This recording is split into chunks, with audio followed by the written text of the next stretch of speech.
How to troubleshoot DaVinci Resolve performance issues. First of all, check if your system meets the minimum requirements for DaVinci Resolve. Slow performance is often due to low RAM, an outdated CPU, or limited storage space. Make sure your drivers, especially the GPU driver, are up to date. Next, go to the Playback menu and switch to Timeline Playback Resolution mode to half or quarter resolution. This reduces the load on your system while editing and can make a huge difference in playback speed. Then, consider optimizing your media. Right-click on your clips and select Generate Optimized Media.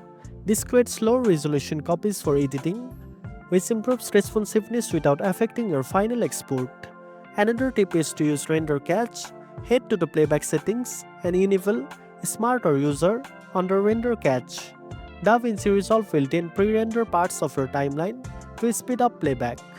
Also, avoid using too many effects and transitions while editing. Effects like noise reduction and motion blur are GPU intensive and can slow down performance. If you are still facing issues, try adjusting your timeline resolution and frame rate. Lowering these settings can significantly boost performance during the editing process, especially if you are working with 4K footage. Finally, keep your project files and media on a fast SSD rather than a slow external drive.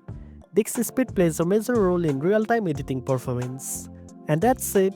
Now you know how to troubleshoot DaVinci Resolve performance issues. If you found this video helpful, don't forget to like, share, and subscribe for more tech tips. Thanks for watching, and I'll see you in the next one.